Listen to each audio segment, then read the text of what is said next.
Foxdrop here. Welcome to my Mastery Pre-Season 7 video for junglers. Today what we're going to be looking at is mostly presets for junglers on what you want to be taking when it comes to what type of jungler you're going to be playing. So essentially you can use this video to fill out the mastery pages for every single jungler that you want to play.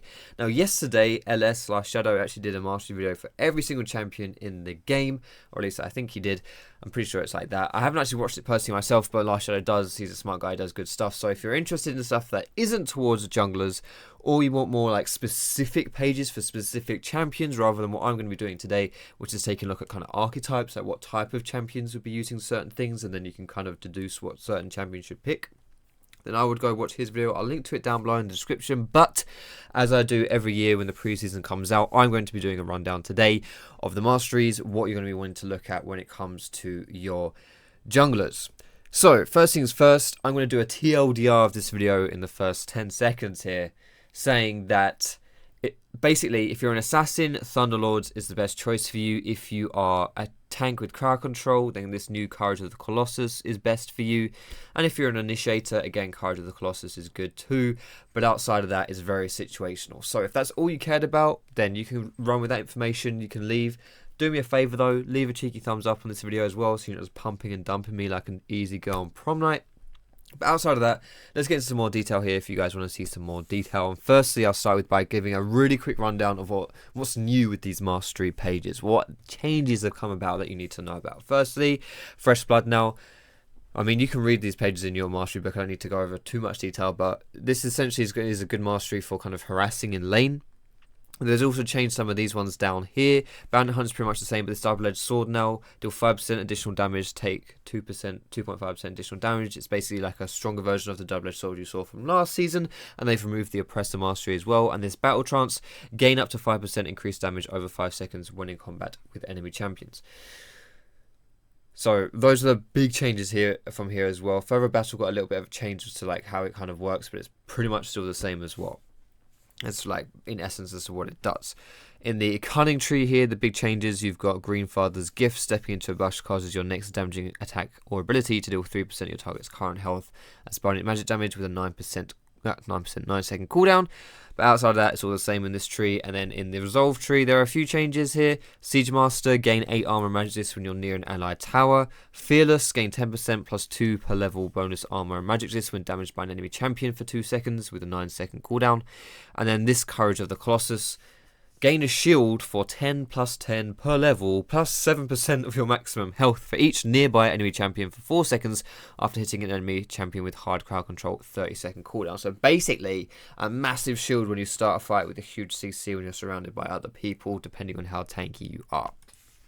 So those are the big changes to the mastery pages. What exactly would you be taking depending on what champion you're going to play? Well, like I said in the beginning of the video, if you are going to go for Assassins, this is the kind of page that I'd recommend. I still think Thunderlords is the best choice for Assassins. Thunderlords allows you to have stronger burst, and really it's pretty straightforward. Not much has changed there. There are obviously going to be certain kind of like small changes you can make here depending on your preferences and what champion you're playing. But for example, like if you're playing Elise with this page, then maybe you want to go for Sorcery instead of Fury. Maybe you'd want some Feast if you've got kind of like a weak early clear, perhaps, if you don't want to go for this Fresh Blood. This is kind of situational as well. Again, like Assassin, maybe you could take over Runic Affinity. It's kind of up to you. Greenfather's Gift you could go for as well if you don't want Dangerous Game. And again, of course, Intelligence if you want more CDR. It kind of depends what champion you're playing specifically, but more or less a page that looks like this is what you'd want to be running when you're playing the Assassins in the jungle. So these are people like Evelyn, DPS Lee Sin, like I mentioned, DPS Elise, like I mentioned, but also DPS Lee Sin. These are a pretty solid page for that. Now, outside of that, if you're playing the CC tanks, the crowd control tanks that have a lot of crowd control, you want to be going something like this. Specifically, getting Courage of the Colossus in the new mastery in the Resolve tree. They remove Strength of the Ages and put this one in. Essentially what this does, like I said, if you've got a hard CC, which is like a stun, or a charm actually counts as well, like taunts and charms, like knock-ups, those kind of things. Basically things that remove control of your character. So if you afflict a crowd control onto the enemy, that actually stops them from being able to do anything, not like a slow or something like that, or a silence, but that kind of thing, that is a hard CC. essentially you get a massive shield depending on how tanky you are as well. Now, I actually think this Fearless one is a bit underrated. This Fearless Mastery, it gives you bonus armor and magic resist when damaged by an enemy champion. So essentially it makes you tankier as well every 9 seconds. But 9 seconds is quite a long time for one team fight, unless it's really late game and really extended team fight. So essentially it's basically like the first kind of hit.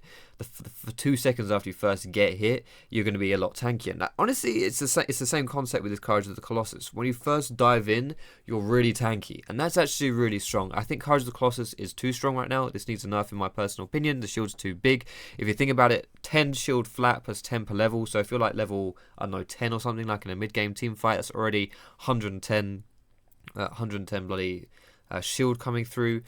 Plus 7% of your max health, so if you've got like 2.5k health, you're going to be getting like 100, almost 200 extra shield from that as well. So that's like 300 health shield per enemy champion nearby you for 4 seconds. 1, 2, 3, 4. Still have the shield up. You know, it's a very long time to have a shield up, honestly, when you're initiating a fight.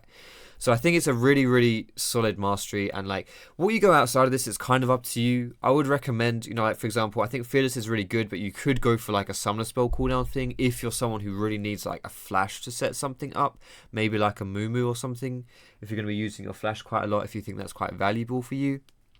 And then what you get for these like 12 points left over, I think is also kind of up to you. I don't really think that the Ferocity tree really gives you too much if you're a tank anymore, like further down these 2 points. I don't really think it's that useful. This Fury is still good because a lot of CC tanks tend to kind of struggle with their clears, especially in the early game. So having Fury can really help. But if you're someone like Zach, for example, then maybe you want Sorcery instead, something like that. Exposed Weakness is kind of up to you. You could go for Feast as well, but I kind of like Exposed Weakness. I think it's a bit underrated.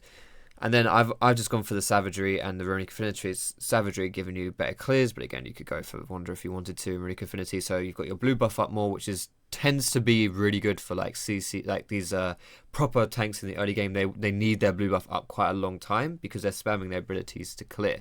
But you can kind of do anything you want really in these 12 points. This is just what I thought was quite a nice page. So really, that's kind of all I can say as far as if you're playing these type of champions, pick this type of mastery. The weird thing, and I guess the cool thing about the Season 7 masteries is that for everything else, it's really quite champion specific. I was trying to do just archetypes, and I was really struggling to do it. Like back in the day, Strength of the Ages was just really good on pretty much any champion, so you could take it on anyone. If you're a tank, if you're a bruiser, you go Strength of the Ages. But like for example, if you're playing someone like Hecarim, then it's up to you what you'd want to go for. You could go for Storm Rager's Surge on Hecarim, who Hecarim is like classified as a bruiser. You could go for Storm Rager's Surge because you usually do more than 30% of the enemy AD carry when you jump in. Then you've got the extra move speed, which is great on Hecarim. But again, you could also go for Courage of the Colossus because a Fear would count as the hard CC, and also the knockback from your E would also count as a hard CC. So if you're initiating on Hecarim, you get this massive shield as well. So it's kind of up to you, honestly, which one you want to go for. You could go for Courage, you could go for Storm Ragers. Up to you, honestly. People like Bruiser Lee Sin, or just Lee Sin in general, really. Thunderlords is a good choice on him, but you could also go Courage of the Colossus because your ultimate counts as this hard CC that will trigger this. So if you start a team fight in the late game, you jump in, you kick someone, then you don't even need to do a good kick. It's not about how many people you hit with your kick, it's just doing the hard CC and then how many people are around you. So if you jump into the enemy team and kick them, or try and kick someone and there are people around you, then you're going to get a massive shield as well. So it's useful for Lee Sin. People like Graves have always had like a really weird like mastery page that I don't think you wouldn't be able to go Courage of the Colossus on Graves. He doesn't have any hard CC, but you'd want to go something like Thunderlords or Warlords on Graves now. But outside of that, really, it's very like champion specific, but you can kind of make up what it is that you want to do. I would say Thunderlords is just like a really solid choice overall, but Courage of the Colossus, if you have hard CC, if in doubt, I would just take this mastery. I think it's really strong. However, there are some champions I want to draw some attention to as well, which I think is actually a bit like, this is something I honestly don't know what to say because I don't really think there's a good mastery choice for tanks with no hard CC. People like Dr. Mundo and Olaf. Olaf is obviously the biggest example because he's like one of the most popular junglers around right now, and he fits in this category. You can't go Courage of the Colossus on Olaf. You don't have any hard CC to proc it. It's not going to work. Olaf is not really someone that wants to go Thunderlords.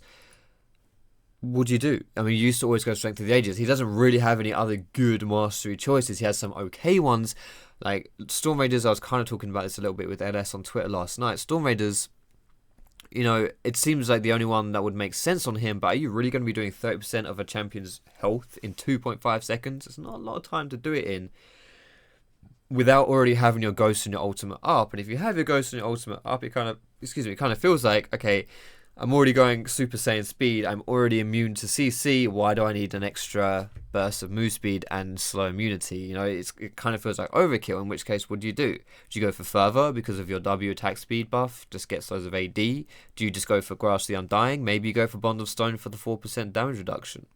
It doesn't really feel like there's a great choice on him. So I kind of think it's up to you what you want to take when you're playing people like Olaf, when you're playing people like Mundo. That is kind of down to your discretion. But outside of that, you just have some like really weird choices, honestly, for just like very specific pages. I mentioned Graves as before, but even someone like Rengar or Kha'Zix, you can go Storm Raiders, you can go Thunderlord's Decree. Rengar, maybe even you could go Courage of the Colossus. I really wouldn't recommend that, but you can maybe do it if you want to initiate a fight late game with your empowered E.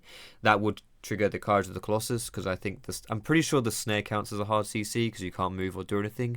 I'm actually not 100% sure about that one, because there is a difference in League between like a snare and like I can't remember what it's called now, but I think like a Mumu's ulti counts as a hard CC because you can't attack during. I think it's like a snare and an entangle or something like that. It's a bit confusing, but basically the difference between not being able to move and not being able to move or attack while you're also not able to move. So one of them counts as hard CC, the other, it's a bit confusing, but look it up, see if you can, test it out basically. But either way, I wouldn't recommend it anyway, so I don't know why I'm bringing it up. But yeah, so there are some just like some very unique choices, but more or less, if you're playing Fiddlesticks as well, you could even go Deathfire Touch. So a lot of Fiddles tend to go Storm Raiders or Thunderlord's Decree as well, but still, basically, that's what I think about the new masteries for junglers in Season 7. I hope this video helped you. Let me know if it did down below. If it didn't, then of course let me know as well. If you have any questions, I'll try my best to answer them. This is the preseason, so things may change. I'm going to be doing a lot of gameplays for but for champions in the new jungle and with all these new masteries. So when I do those gameplays, I'll obviously tell you what masteries I'm running, which ones I think you should go for, so shouldn't have to worry too much. But if you have any questions as well, always just follow me on Twitter and ask me. I usually answer the questions whenever they come through on Twitter. So either way, thanks for watching this video, boys and girls. I hope you liked it, I hope you enjoyed it, I hope you found it useful. If you did, feel free to give me that cheeky thumbs up. You can also subscribe to me for more League content. You can find me on Facebook, on Twitter, and catch me streaming over at twitch.tv/Foxdrop. All those things are down below. And our description. Most importantly, thanks so much for watching, boys and girls. Have a great day. And I'll see you in my next video.